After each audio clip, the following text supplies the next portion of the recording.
Olá, meus amigos, estamos começando mais uma aula de Direito Civil, aqui pela LAC Concursos. Eu sou o professor Stanley Costa, seu professor de Direito Civil e Processo Civil. Na aula de hoje, vamos dar sequência aos estudos sobre os direitos da personalidade. Na última aula, falamos sobre o conceito, falamos sobre a titularidade desses direitos, se a pessoa jurídica pode ou não titularizar direitos da personalidade.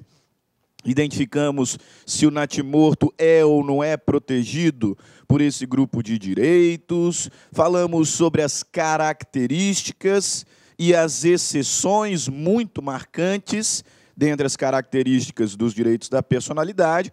E agora seguimos o nosso caminho, tratando sobre a tutela dos direitos da personalidade e também sobre a materialização desses direitos, a tipificação desses direitos no Código Civil entre o artigo 11 e 21. Falo sobre a proteção da integridade física, do direito ao corpo vivo, corpo morto, autonomia de vontade. Falo sobre a integridade moral através da proteção ao nome, à imagem, à intimidade e privacidade. É sobre isso que o legislador vai tratar entre os artigos 11 e artigo 21 do Código Civil. Sempre lembrando, como identificamos no último bloco, que este rol é exemplificativo. Existem outros direitos da personalidade fora do rol aqui analisado. Ok? Sem delongas, vamos então ao trabalho, começando pela análise do artigo 12 do Código Civil, que nos traz as tutelas dos direitos da personalidade. Em outras palavras, as formas jurisdicionais de proteger os direitos da personalidade. Será que, quando estiver diante da ameaça de violação do meu direito da personalidade, eu já posso agir ou eu tenho que esperar a violência se configurar para buscar uma tutela específica? Tenho direito à indenização quando um direito da personalidade que titularizo é violado? Sobre isso, o legislador trata no artigo 12 do Código Civil, identificando quais são as possíveis tutelas, quais são as formas jurisdicionais de proteger os direitos da personalidade. Então, vejamos, artigo 12. Pode-se exigir que cesse a ameaça ou a lesão a direito da personalidade e reclamar perdas e danos sem prejuízo de outras sanções previstas em lei. Esse texto, pois, nos revela que existem três formas de proteger o direito da personalidade. De forma preventiva, observem, pode-se exigir que cesse a ameaça.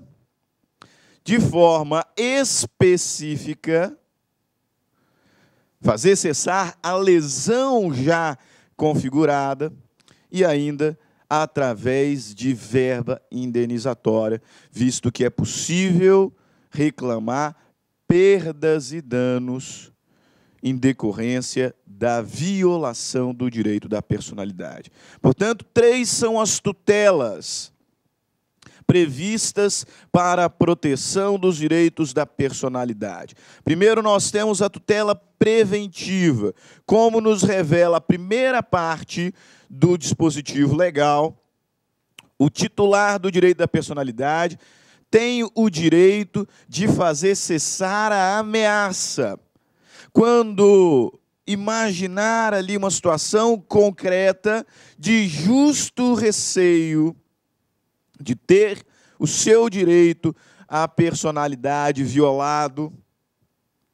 O indivíduo não precisa aguardar a configuração desta violação, a configuração desta violência, ele pode se precaver, buscando cessar a ameaça. A ameaça.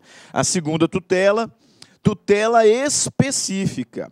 Quando o meu direito à personalidade já foi violado, eu posso buscar uma tutela específica para fazer cessar a lesão já causada. Imagine que tive fotos minhas particulares, documentos meus íntimos, divulgados na internet por determinada pessoa. Eu posso, a priori, independente de qualquer indenização, exigir que estas imagens, que esses documentos sejam imediatamente retirados do ar. Observem, pois, que estou em busca de uma tutela específica. A lesão já foi causada, a violação já se configurou. E o que eu pretendo, através da minha demanda, é fazer cessar a lesão. Especificamente, que se desfaça aquilo que já foi realizado. Tutela, pois, específica. Mas, além da tutela preventiva, tutela específica, é possível ainda reclamar indenização. E aqui, indenização por danos morais. Já comentei em outras aulas que a violação dos direitos da personalidade ensejam indenização por dano moral. No bem da verdade, regra geral, quando nós falamos em dano moral, estamos nos referindo a violações, a violências contra direitos da personalidade. Nós sabemos que o Instituto do Dano Moral, de certa forma, foi banalizado, e de fato, mas, ao menos em regra, ao menos na origem, quando nós pensamos em dano moral, estamos nos referindo a lesões causadas a direitos da personalidade. Quando a minha integridade física é atingida, quando a minha integridade moral é atingida, quando a minha integridade intelectual é atingida. Além de buscar uma tutela específica para reparar a lesão, ainda é possível requerer verba indenizatória. Ainda é possível requerer indenização por danos morais. É isso que o legislador identifica no final do artigo 12. Além da tutela preventiva, que serve para fazer cessar a ameaça, quando tem o justo receio de ter direitos da personalidade violados. Basta lembrar casos emblemáticos como aquele da Carolina Dickmann e do Pânico, daquele programa Pânico na TV. Ela estava lá sendo cotidianamente perseguida para calçar as famosas sandálias da humildade, e aí ela buscou uma tutela, além de uma tutela específica, além de uma tutela preventiva, uma tutela reparatória, também uma tutela preventiva. E o juiz, então, determinou que o programa Pânico não se aproximasse dela a menos do que tantos metros de distância. Tutela preventiva. Não é apenas uma tutela para fazer cessar a lesão já causada, mas uma tutela para evitar novas lesões. E aí aprove ao magistrado estabelecer ali um limite geográfico, um limite métrico de distância entre os apresentadores, entre os repórteres do Pânico na TV e a atriz global. E a atriz global. Você se lembra bem que não adiantou muito a determinação judicial, porque os repórteres do referido programa começaram a andar com uma trena na mão. Colocava lá e continuavam a pentelhar, continuavam a incomodar, continuavam a desrespeitar a intimidade, a privacidade da atriz global. Chegaram até, a certo momento, montar uma espécie de uma grua, né, de um guindaste, e com um megafone bem distante ficavam lá. Olá, meus amigos, tudo bem? Sou o professor Luiz. Desculpa interromper essa sua grande videoaula, mas muitos de vocês estão perguntando: professor, e o PDF dessa aula? Onde que está o PDF dessa aula? Atenção, o PDF dessa aula, a gente pede uma pequena contribuição aqui para a nossa plataforma da Lá Concursos, né? Olha só, atenção, todos os PDFs, não só dessa aula, mas todos os PDFs que eu falo que é do curso do TJ, da playlist da Lá Concurso TJ Pará 2019, né? Mais o Personal Coach. O que é o Personal Coach? É a nossa ferramenta pedagógica, ou seja, você pode assistir também esse vídeo, tá, lá na plataforma através do Personal Coach. Personal significa pessoal e coach significa treinador. Você vai ter um treinador pessoal aqui, a gente vai controlar você, a gente vai ranquear, nós vamos acompanhar o seu desempenho. Professor, quanto custa os PDFs e mais o Personal Coach? Apenas R$ 29,90. R$ 29,90 é o preço aí dessa pequena contribuição desse projeto aí da Lá Concurso, ok? Forte abraço, já, tchau. Importunando a Carolina Dickmann, até que o magistrado proibiu que o programa Pânico se referisse a Carolina Dickmann em sua programação, né, em seus quadros. Proibiu que o nome da atriz fosse proferido no programa. Tutela preventiva, mas também determinou o pagamento de indenização, tutela reparatória. Mas as fotos foram publicadas. Mas documentos foram publicados na internet. Então, faz tirar de lá. Tutela específica. Feito 3 formas de proteger os direitos da personalidade, portanto, são apresentadas no artigo 12. Pode-se exigir que cesse a ameaça ou a lesão a direito da personalidade e ainda reclamar perdas e danos sem prejuízo de outras sanções previstas em lei. Ok? Importa-nos ainda destacar aqui enunciado 140 do CJF e 2 súmulas do STJ que costumam ser cobradas em concurso público, portanto, bastante atenção. Enunciado 140 do CJF vai nos dizer que a primeira parte do artigo 12, portanto, a tutela preventiva do Código Civil, refere-se às técnicas de tutela específica aplicáveis de ofício, enunciadas no artigo 461 do Código de Processo Civil, no novo CPC, artigo 497, devendo ser interpretada com resultado extensivo, né? Então, em verdade, quando o legislador se refere ali, na primeira parte, à tutela preventiva e à tutela específica, o CJF está dizendo que, para a aplicação dessas tutelas, para a concretização dessas tutelas, deve-se aplicar as técnicas previstas no atual artigo 497 do Código de Processo Civil, que trata ali sobre a execução das obrigações de fazer e não fazer. Por exemplo, determinar uma astrente, determinar uma multa diária para o descumprimento da determinação judicial. É uma forma de, especificamente, garantir o direito da personalidade. Né, também de prevenir a violação do direito da personalidade, é a recomendação aqui do Conselho de Justiça Federal. E 2 enunciados curiosos. Veja, eu disse que a violação de direitos da personalidade implica tutela reparatória, indenização por danos morais. Primeira nota que o STJ nos traz é que são cumuláveis os danos morais com danos materiais.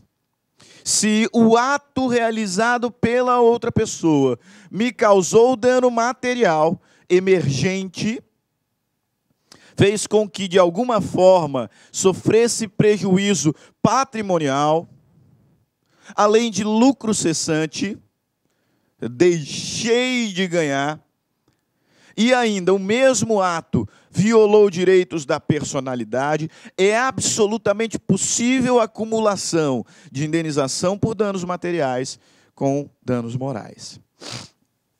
Quando nós estudamos sobre responsabilidade civil, nós falamos sobre as espécies de danos. O dano material pode ser emergente, aquilo que efetivamente eu perdi, patrimonialmente falando, ou lucro cessante, aquilo que razoavelmente deixei de ganhar. Mas o mesmo ato ainda violou a minha integridade física, moral ou intelectual. E, portanto, sofri dano moral também. O que a súmula 37 me diz é que eu posso cumular no mesmo pedido indenização por danos morais e por danos materiais. Se não, vejamos, são cumuláveis as indenizações por dano material, qualquer das suas espécies, emergente ou lucro cessante, e dano moral, oriundo do mesmo fato. Um dos pilares dos direitos da personalidade, melhor dizendo, né, é a integridade física. Então, imagine que num acidente de trânsito, né, o sujeito em alta velocidade furou o sinal vermelho e bateu no meu carro. Me causou dano material emergente, porque o meu carro ficou destruído. Me causou dano material lucro cessante, porque eu tive que ficar internado quase um mês e deixei de ganhar dinheiro. E me causou também um dano moral, porque a minha integridade física foi violada, né? Eu fiquei com cicatrizes no rosto, sofri dano estético. Em razão do mesmo fato, em razão do mesmo ato ilícito, eu tenho a possibilidade de exigir reparação por dano material, emergente, lucro cessante, e mais o dano moral em razão do dano estético que sofri. Então, é possível cumular. É possível cumular dano material com dano moral. E a súmula, melhor dizendo, 387 do CJF, do STJ, melhor dizendo, vai um pouco além porque ela possibilita a acumulação de dano moral com dano moral. Exatamente, você não está ouvindo errado. Primeiro, o STJ me diz ser possível a acumulação de dano moral com material, e isso aqui é muito óbvio, porque é extremamente comum requerer indenização por dano material acumulada com indenização por dano moral. Extremamente comum. Muito óbvio. Agora, o STJ também nos diz, na súmula 387, que é possível a acumulação de dano moral com dano moral. E você não está ouvindo errado. Acumulação de dano moral com dano moral. Como assim, professor? Basta você lembrar que os direitos da personalidade, eles são analisados a partir de 3 pilares: integridade física, integridade intelectual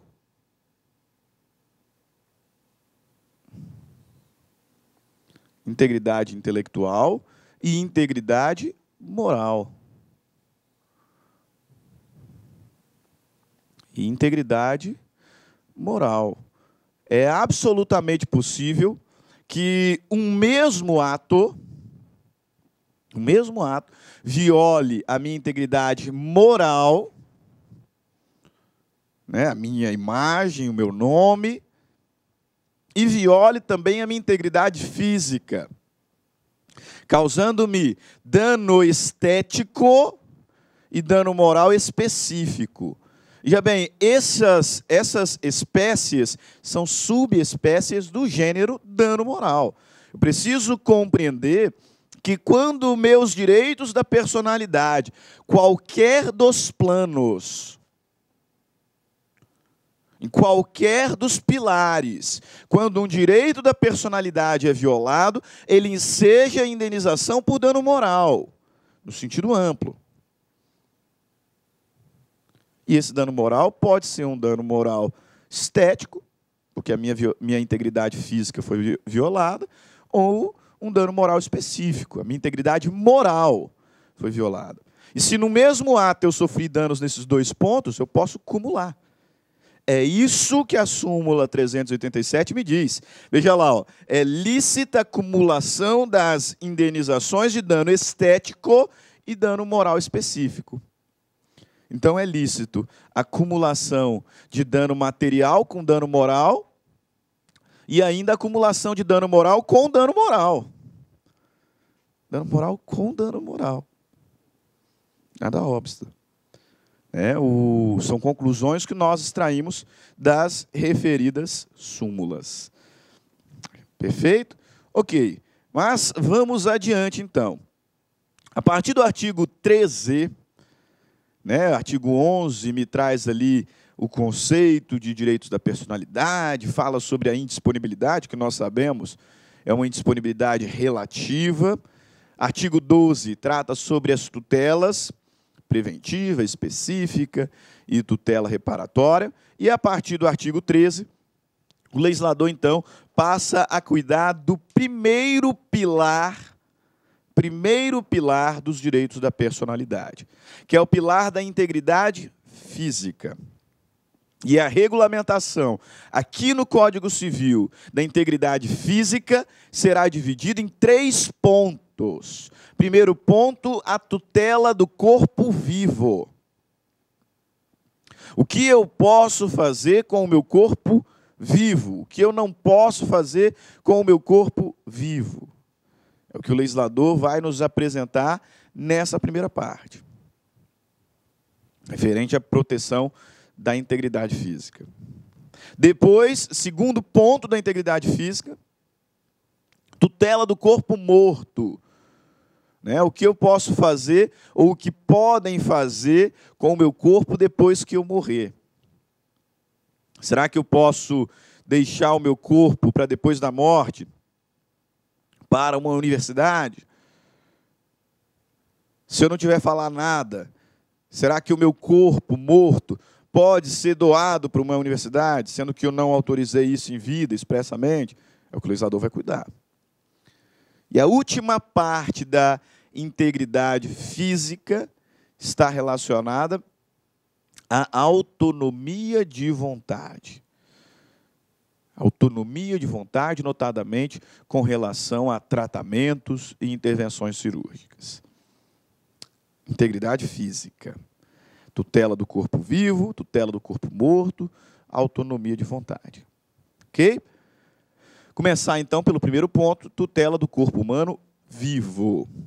O legislador, no artigo 13, nos diz o seguinte: salvo exigência médica, salvo por exigência médica, é defeso o ato de disposição do próprio corpo, quando importar diminuição permanente da integridade física, ou contrariar os bons costumes. Primeiro aqui, eu tenho certeza absoluta que você sabe disso, tá? Mas eu costumo encontrar muitos erros em razão dessa palavrinha. Digo, inclusive, por experiência lá na faculdade. Quando coloco essa palavra nas minhas provas, muitos acabam errando por desconhecer o significado dela. Que palavra estou falando? Defeso. O legislador está dizendo, salvo por exigência médica, é defeso. O que significa defeso? Defeso significa proibido. É proibido o ato de disposição do próprio corpo, quando importar diminuição permanente da integridade física ou contrariar os bons costumes. Noutras palavras, o legislador está me dizendo que eu não posso por ato de vontade, dispor de partes saudáveis do meu corpo. Cansei do meu braço, quero amputá-lo. Você não posso. Não posso. Evidente que não. Cansei da minha perna, quero amputá-lo. Não posso. É defeso a disposição, o ato de disposição do próprio corpo. Agora, é óbvio que essa premissa não é absoluta. O próprio caput do artigo 13 me revela isso, porque ele diz, salvo por exigência médica. Então, se por exigência médica, eu posso dispor de partes saudáveis do meu corpo. Sofri um acidente, né, meu braço aqui está todo arrebentado, e o médico falou, vai ter saída, vai ter que amputar. Isso é óbvio que eu posso fazer. Mas é claro que essa também não é a única exceção, né, meus caros?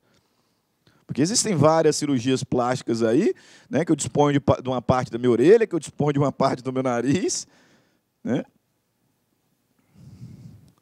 Evidente que não é absoluto. Por isso que a questão chave, né, é essa partezinha aqui final. Salvo por exigência médica, é proibido o ato de disposição do próprio corpo. Quando importar diminuição permanente da integridade física, ou contrariar os bons costumes. Eu diria que, na verdade, isso aqui não deveria ser um ou, e sim um mais, né? Um e, quando importar em diminuição permanente da integridade física e contrariar os bons costumes. Porque senão não poderia ter cirurgias plásticas no Brasil. Né? E mais além ainda.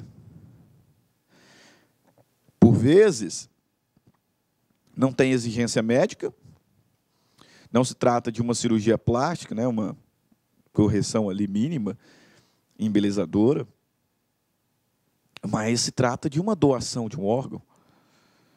Minha irmã está precisando de um transplante e eu vou doar um dos meus rins. Vou doar um dos meus rins para ela.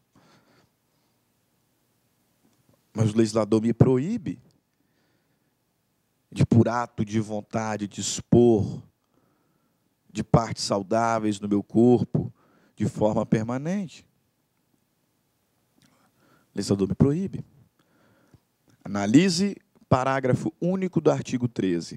O ato previsto nesse artigo será admitido para fins de transplante, na forma estabelecida em lei especial, que é a Lei 9.434, de 97. Okay? Então, fica bem esclarecedor. Salvo por exigência médica, é proibido o ato de disposição do próprio corpo, quando importar diminuição permanente da integridade física ou contrariar os bons costumes. Esse ato, disposição do próprio corpo, é permitido para fins de transplante na forma estabelecida em lei especial. Quais são os requisitos que a lei especial de transplante estabelece para o transplante entre vivos? Entre vivos. Lei 9.434 vai nos dizer que os requisitos para o transplante entre vivos são, primeiro, a capacidade do doador. O doador há de ser plenamente capaz. Né? Então, ele sabe o que está fazendo. Ele é plenamente capaz de compreender o ato que está realizando. Primeiro requisito. Segundo requisito, gratuidade. Eu não posso vender um órgão. Não posso vender um órgão. Terceiro requisito, que os órgãos doados sejam dúplices. Por isso que eu usei o exemplo do rim. Né? Eu tenho 2 rins e o meu corpo funciona com um só. Eu quero doar um deles para minha irmã. Perfeito, eu sou plenamente capaz, eu vou doar, não estou vendendo para ela. E esse é um órgão dúplice. Professor, e no caso do fígado? Ou regeneráveis. Ou regeneráveis. Órgãos dúplices ou regeneráveis. E que o transplante seja para a pessoa da mesma família ou para qualquer outra pessoa com autorização judicial. Se eu estiver doando para uma pessoa da mesma família, eu não preciso de autorização judicial. Agora, se eu vou doar para uma pessoa de outra família, um amigo, alguma coisa, aí eu preciso de um permissivo jurisdicional nesse sentido. Ok? De onde que nós extraímos isso, professor? Artigo 9º da Lei de Transplantes. Veja lá, ó. É permitida à pessoa juridicamente capaz dispor gratuitamente de tecidos, órgãos e parte do corpo vivo para fins terapêuticos ou para transplante em cônjuge ou parentes consanguíneos, cônjuges ou parentes consanguíneos aqui é uma tecnia, né? Até o 4º grau, inclusive na forma do parágrafo 4º deste artigo, ou qualquer outra pessoa mediante autorização judicial. Dispensada esta em relação à medula óssea. E aí o parágrafo 3º desse artigo 9º da Lei de Transplantes traz a seguinte disposição: só é permitida a doação referida nesse artigo quando se tratar de órgãos duplos, de partes de órgãos, tecidos ou partes de corpo cuja retirada não impeça o organismo do doador de continuar vivendo sem risco para a sua integridade. Ok? Então, exceção que nós temos na lei. A regra é de que eu sou proibido de, por ato de vontade, dispor de partes saudáveis do meu corpo. Eu não posso. Ah, cansei do meu braço, eu vou cortar o meu braço. Um dos meus dedos está me incomodando aqui, porque está me atrapalhando a exercer uma função laboral especificamente, né? Eu quero cortar meu dedão. Quero cortar o meu dedinho. Senão, eu não posso fazer isso. Posso fazer isso.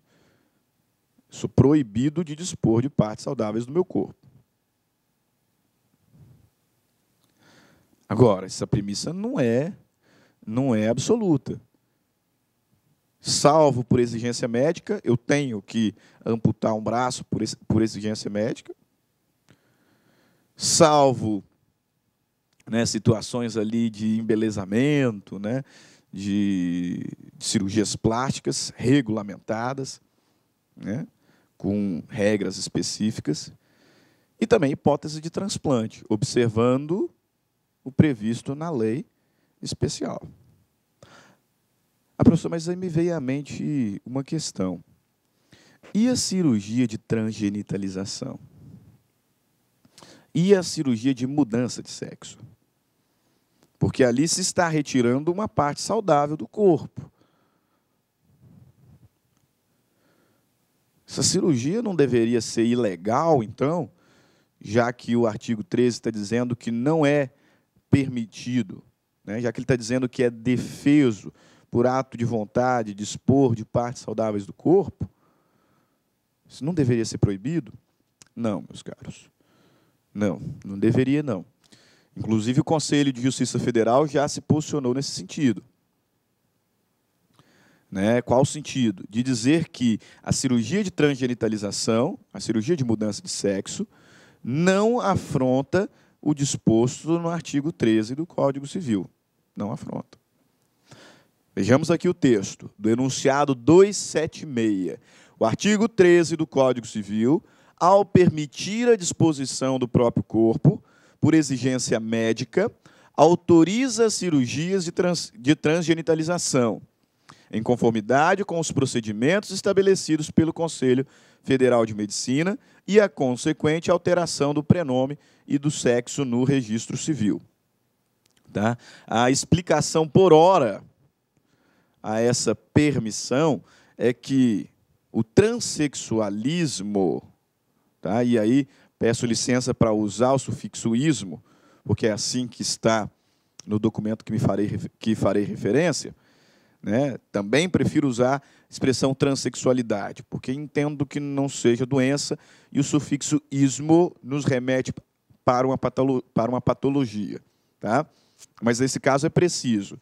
O transexualismo está previsto no CID, na Classificação Internacional de Doenças. Né? Então, está previsto como uma patologia, no CID-10. E aí, estando previsto no CID-10, a transgenitalização torna-se uma cirurgia de natureza terapêutica. Terapêutica. Então, cumpre com aquela primeira parte do artigo 13, que diz, por exigência médica. Se o transexualismo está previsto, está classificado no CID-10 como uma doença, como uma patologia, a cirurgia de transgenitalização é uma forma de tratamento. Ela não é uma cirurgia apenas plástica. Tem natureza terapêutica. E, desta forma, não afronta o disposto no artigo 13 do Código Civil. Veja lá, o artigo 13 do Código Civil, ao permitir a disposição do próprio corpo por exigência médica, autoriza a cirurgia de transgenitalização, em conformidade com procedimentos estabelecidos pelo Conselho Federal de Medicina e a consequente alteração do prenome e do sexo no registro civil. Ok? Perfeito. Quanto à tutela do corpo vivo, é isso que eu quero que você guarde. Tá? Salvo por exigência médica, não é permitido a disposição voluntária de partes saudáveis do próprio corpo, salvo por exigência médica, hipóteses de transplante, conforme previsão em lei especial, e não se esqueça que, de forma alguma, a cirurgia de transgenitalização afronta o artigo 13, de forma alguma. Perfeito? Ok. Agora, com relação à tutela do corpo morto, o Código Civil também regula no artigo 14. Como assim, professor? A tutela do corpo morto. Aqui o legislador está preocupado com o que se pode fazer, o que pode ser feito com o seu corpo depois que você morrer. É isso que o legislador está preocupado. Tá? A violação do seu corpo depois da morte é violação ao direito da personalidade. É violação ao direito da personalidade, não tenha dúvidas. Eu não posso admitir que depois que eu morrer, façam o que quiser com o meu corpo. Não posso, de forma alguma. Então é isso que o legislador vai regular aqui no artigo 14. Veja lá, é válida com o objetivo científico ou altruístico a disposição gratuita do próprio corpo, no todo ou em parte, para depois da morte. Para depois da morte. Então, veja. É válida a disposição voluntária do próprio corpo para depois da morte. Tá? Então, se eu quiser deixar o meu corpo para uma universidade depois que morrer, não tem problema nenhum. Mas se eu quiser, se eu manifestar a minha vontade nesse sentido. E aí alguns detalhes. Essa disposição há de ser para fins científicos ou altruísticos, e essa disposição deverá ser gratuita. Olá, meus amigos, tudo bem? Sou o professor Luiz, desculpa interromper essa sua grande videoaula, mas muitos de vocês estão perguntando, professor, e o PDF dessa aula? Onde que está o PDF dessa aula? Atenção, o PDF dessa aula, a gente pede uma pequena contribuição aqui para a nossa plataforma da Lá Concursos, né?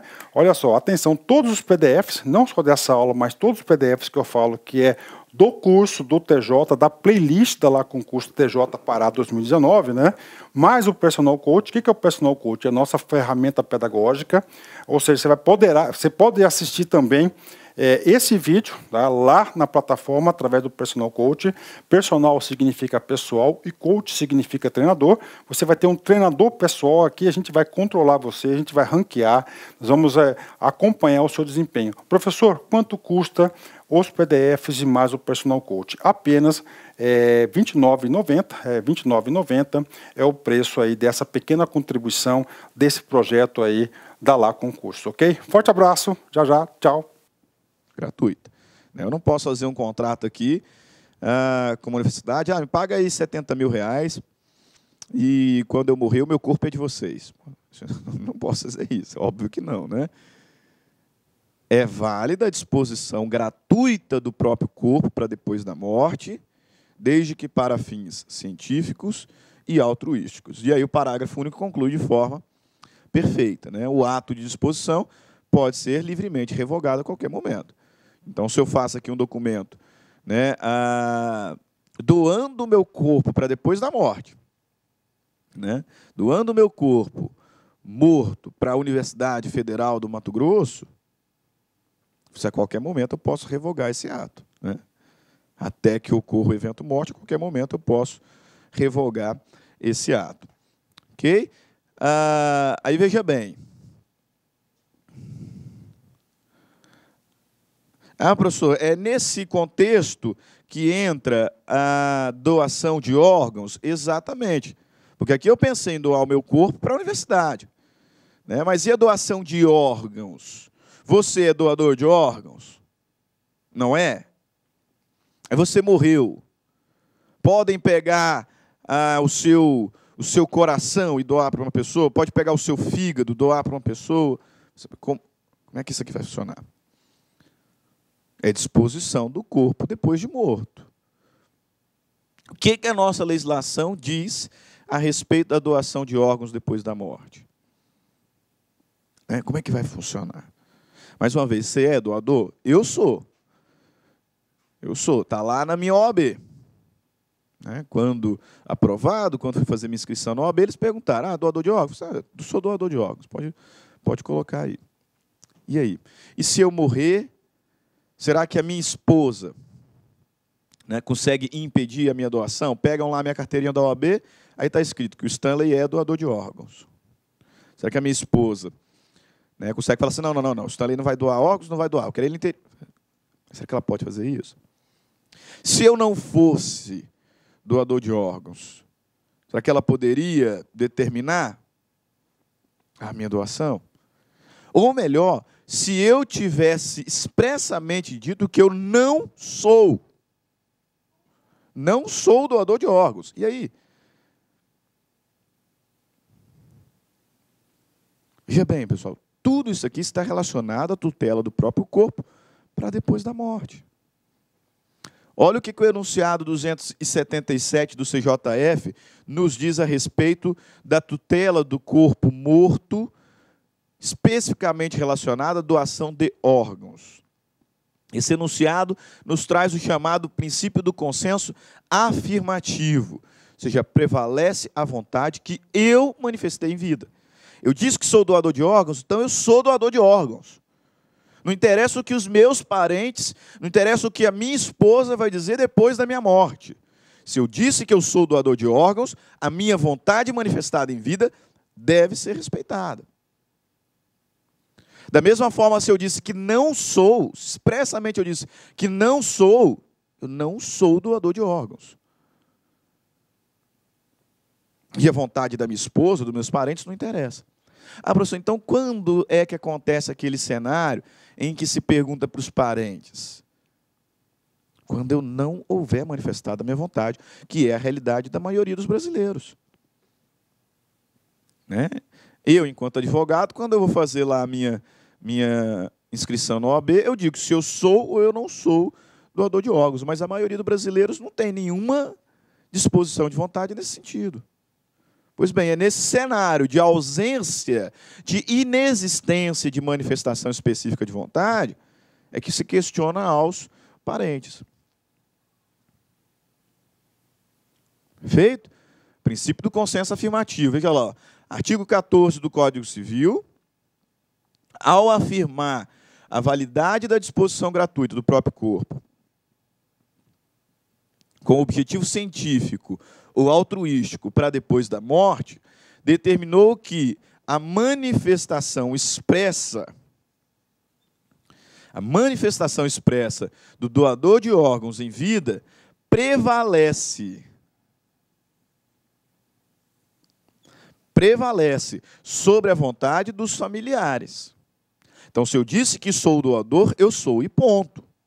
A minha vontade prevalece sobre a vontade da minha esposa, sobre a vontade dos meus pais. Se eu disse que não sou e ponto. Portanto, a aplicação do artigo 4º da lei, que vai falar sobre a manifestação de vontade dos parentes acerca da doação de órgãos pós-morte, ficou restrita à hipótese de silêncio. A hipótese de silêncio do potencial doador. O artigo 14 do Código Civil, ao afirmar a validade da disposição gratuita do próprio corpo, com objetivo científico ou altruístico, para depois da morte, determinou que a manifestação expressa do doador de órgãos em vida prevalece sobre a vontade dos familiares. Portanto, a aplicação do artigo 4º da Lei 9.434 ficou restrita à hipótese de silêncio do potencial doador. É o que nós chamamos de princípio do consenso afirmativo. Se eu falei, a minha vontade prevalece. Né? Então, que me desculpe a minha esposa, eu acho que ela nem sabe disso, para falar a verdade para os senhores. Né? Eu acho que vocês estão sabendo disso, mas ela não sabe ainda. Né? Então, fica aqui entre segredo nosso. Mas voltando aqui, na minha OAB está falando que eu sou doador de órgãos. Na minha OAB está falando que eu sou doador de órgãos. Então, quando do evento morte, ainda que a minha esposa não queira, ainda que meus pais não queiram, a minha vontade vai prevalecer. Vai prevalecer. Por quê? Porque é válida a disposição gratuita do corpo morto para fins altruísticos. Para fins altruísticos. É válido. Ok? E aí, fechando essa primeira parte, né, nós voltaremos mais um bloco sobre direitos da personalidade, para tratar sobre integridade moral, integridade, né, com relação à imagem, privacidade, intimidade, etc., e resolver alguns exercícios. Né, mas, para fechar a integridade física, último ponto que o legislador vai tratar, no artigo 15, é sobre a autonomia da pessoa com relação a intervenções médicas, com relação a tratamento e a intervenções médicas e cirúrgicas. Então, não perca o rumo. Artigo 11 me traz ali o conceito de direitos da personalidade e o princípio da indisponibilidade, que é relativa, nós já vimos. Artigo 12 trata acerca das tutelas do direito da personalidade. Artigo 13, tutela do corpo vivo. Artigo 14, tutela do corpo morto. E artigo 15, autonomia com relação a tratamentos e intervenções médico-cirúrgicas. Olha o que o legislador me diz. Ninguém pode ser constrangido a submeter-se com risco de vida a tratamento médico ou a intervenção cirúrgica. Ninguém. Ninguém pode ser constrangido a submeter-se com risco de vida a tratamento médico ou intervenção cirúrgica. Então, se eu não quero determinado tratamento, não me podem obrigá-lo, não me podem obrigar a fazê-lo. Podem. E aí eu já até sei o que você está pensando. Como é que fica a situação dos testemunhas de Jeová, então? A gente sempre ouve falar sobre, né, os ideais religiosos, né, por assim dizer, né, os dogmas, a doutrina desta religião que veda, né, que proíbe a transfusão de sangue. Então, quer dizer que se o testemunho de Jeová não quiser a transfusão de sangue, mesmo que haja perigo de vida, ele pode se opor, porque é isso que o artigo 15 está dizendo, ninguém pode ser constrangido a submeter-se com risco de vida a tratamento médico ou intervenção cirúrgica? Será que pode? Será que não pode? Vamos buscar no Conselho de Justiça Federal resposta. E o primeiro ponto que nós encontramos nas jornadas de direito civil leva-nos a entender que não seria possível a oposição da crença. Se estiver ali numa situação de risco iminente, de morte, eu não poderia recusar a transfusão de sangue. Mas calma lá, isso aqui é só o primeiro ponto. Enunciado 544, notem. Enunciado 544 do CJF. O paciente plenamente capaz poderá deliberar sobre todos os aspectos concernentes a tratamento médico que possa lhe causar risco de vida, seja imediato ou mediato. Espera lá. Artigo 15. Absolutamente de acordo com a primeira parte do enunciado 544. Ninguém pode ser constrangido a submeter-se com risco de vida a tratamento médico ou intervenção cirúrgica. Aí vem o CJF e diz, portanto, o paciente plenamente capaz poderá deliberar sobre todos os aspectos concernentes a tratamento médico que possa lhe causar risco de vida, seja iminente ou imediato ou mediato, salvo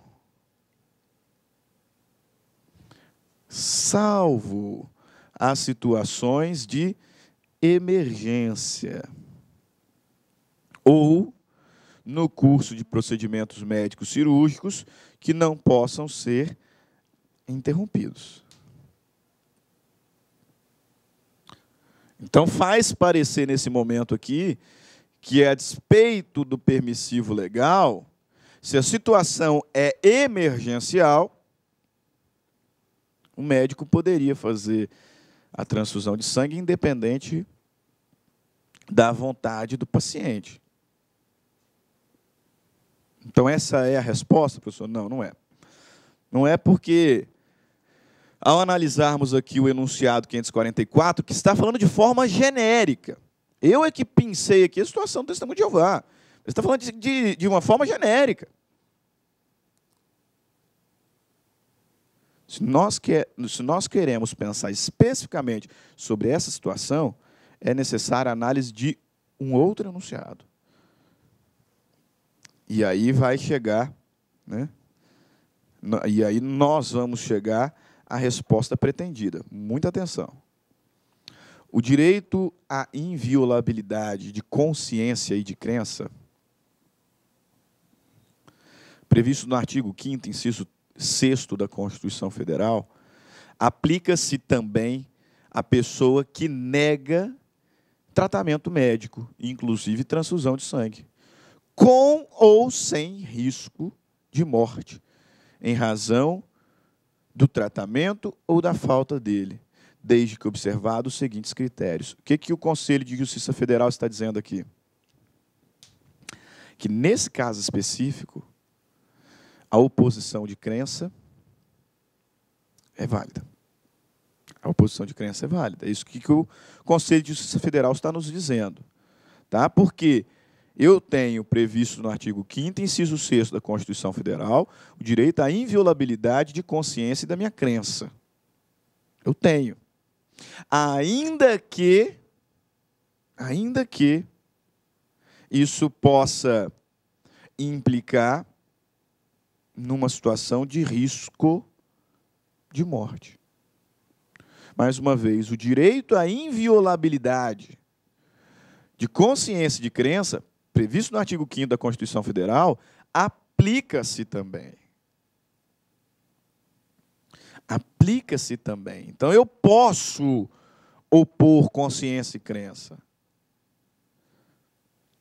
quando se tratar de pessoa que nega tratamento médico, inclusive transfusão de sangue, com ou sem risco de morte, em razão do tratamento ou da falta dele. Tá? Ok?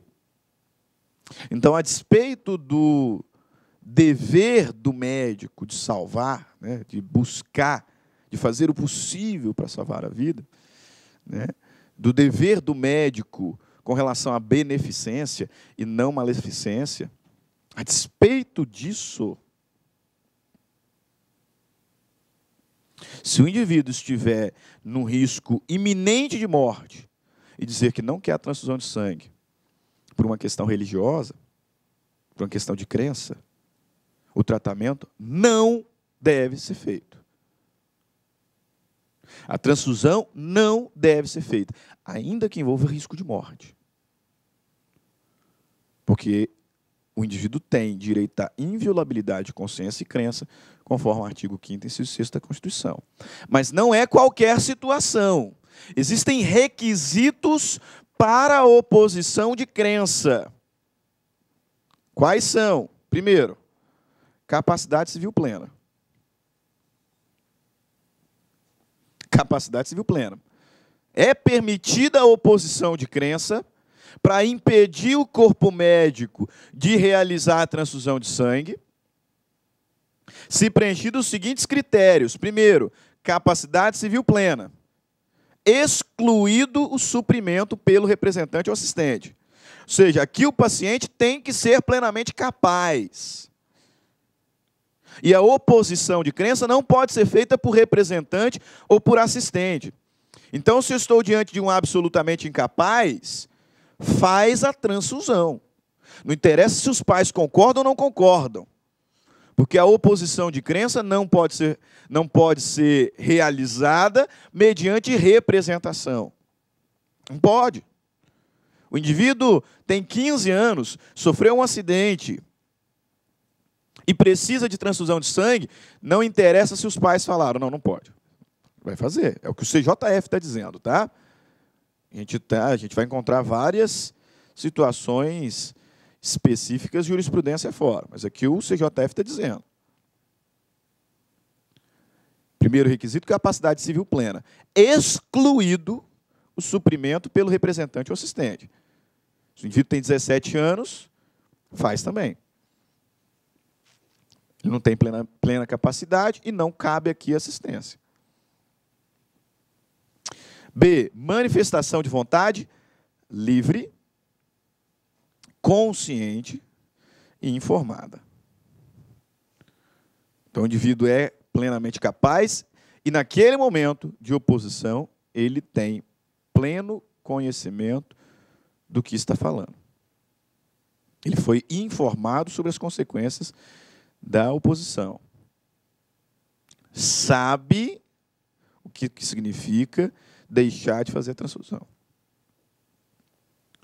E C, oposição que diga respeito exclusivamente à própria pessoa. Por isso, mais uma vez, a oposição não pode ser por representação ou assistência. A própria pessoa do paciente está dizendo, por questões religiosas e considerando a inviolabilidade da minha crença, eu não quero fazer o tratamento. Sou plenamente capaz, sei das consequências da minha manifestação de vontade, estou deliberando sobre o meu próprio corpo, sobre a minha própria vida. Perfeito? Então, nesse cenário aqui, será possível a oposição de crença.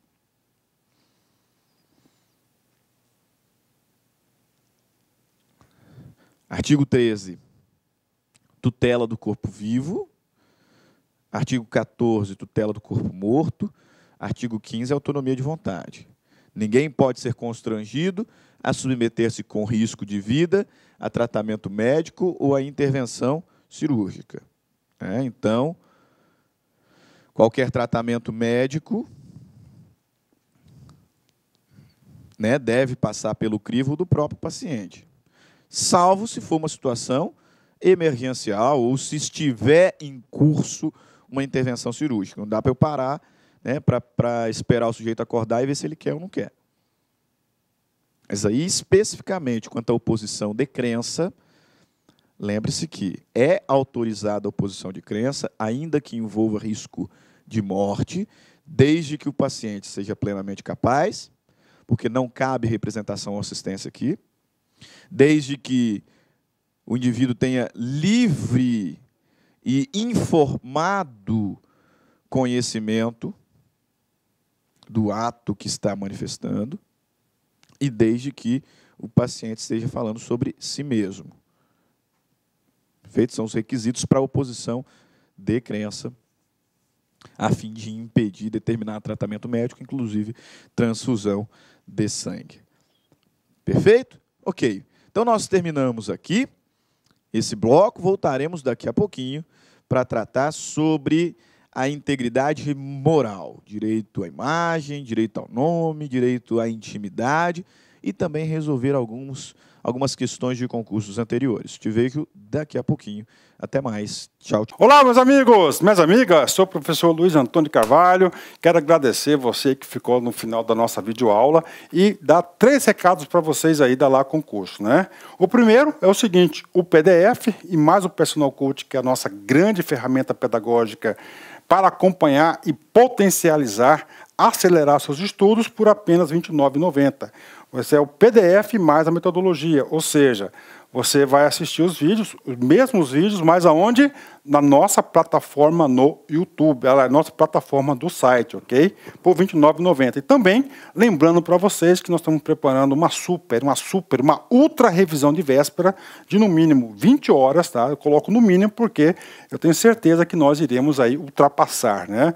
Essa carga horária de 20 horas do conteúdo focado para o TJ Pará. Essa revisão é 100% baseada em exercício da banca do CESP, né? Que a gente já começou os preparativos dessa nossa super revisão. Começará a ser disponibilizado esse conteúdo a partir do dia 6 de janeiro. E essa super revisão é pay-per-view, tem que ser no site da LAC, por apenas R$ 39,90. E se você quer mandar um recado, conversar com o professor Luiz Antônio, faço um chamamento para vocês que nós temos um programa semanal chamado Concurseiros, que a gente transmite ao vivo, sempre às 19 horas, horário de São Paulo. E o primeiro programa, o programa de estreia, dia 30/10, estarei aqui com vocês. Bacana? Então, forte abraço com vocês e até a próxima aula, se Deus quiser. Tchau, tchau. Fui! Clique lá.